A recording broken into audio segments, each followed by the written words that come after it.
Those who don't take the Bible seriously, those who disrespect the Bible, are happy to just take a verse all by itself, ignore all context, ignore the fact that translations are not infallible, and have no regard for how the particular terms may or may not be used elsewhere in biblical literature or in extra-biblical literature from around the same time period. This is one of the fundamental differences between those who respect the Bible and ignoramuses who do not. Ignoramuses who, from their own fears and prejudices, are more than happy to twist verses in the Bible and take them out of context in order to justify their phobia against religion or the Bible in general. The irony in all this is that when it comes to verses that concern homosexuality in one way or another, all too often, people who generally have respect for the Bible, suddenly, when it comes to these verses, only a handful actually,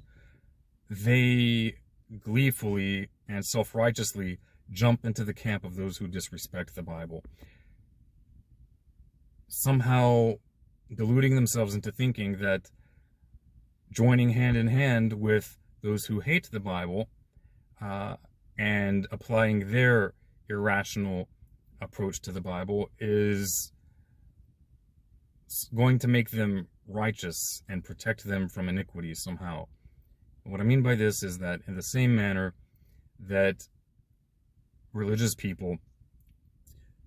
all too often take a grotesquely simplistic approach to the verses that they claim condemn homosexuality,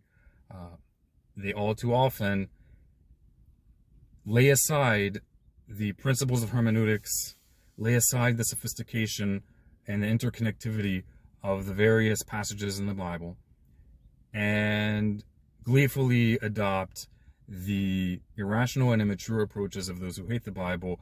by simply taking the verse all by itself, ignoring its context, ignoring the way the words are used elsewhere, and ignoring historical context. This is a great disservice to the Bible itself because it gives it a bad name. It's a great disservice to the particular communities to which they belong because it affirms to those who are already sometimes traumatized by negative experiences in those communities. It just affirms the ignorance and bigotry, which, while I will be the first to say, is not nearly as rampant as pop culture would have us think, nonetheless does exist in different forms and in different places to different degrees in the religious world. And most sadly, it creates a desecration of God's name and pushes people further away from faith in God and the great value which faith in God and knowledge of His Word can imbue in their lives. And I've experienced this firsthand, and I've seen it occur with other people, that these simplistic approaches to very sensitive and real issues result in quite literally pushing people out of a faith community, even when they are not engaging in any particular behavior, but merely due to suspicion or due to that individual's self-admission that they are dealing with same-sex attraction to some degree or another, and are simply not ignoring that reality, but trying to deal with it in one way or another, even when they're not actively engaging or pursuing same-sex activities.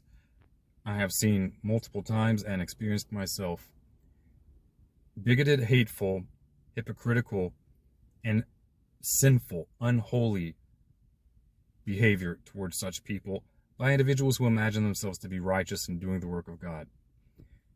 They're not. They're not doing the work of God. Such behavior is not righteous. It's disgusting. It is no less disgusting than a bunch of half-naked adults parading downtown in the street in the name of pride. In neither case is there anything to be proud of. And I would even say that when those who claim to represent the Word of God do such disgusting behaviors, it's at an even lower level. So let's rise up above these primitive mentalities and overly simplistic approaches and stop jumping into the camp of those who degrade the Word of God by taking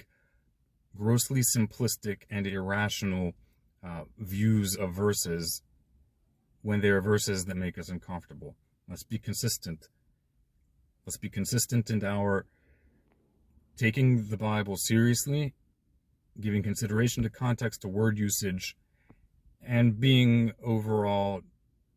striving to be overall informed and objective people.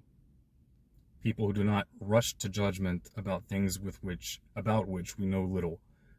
but being humble and being willing to learn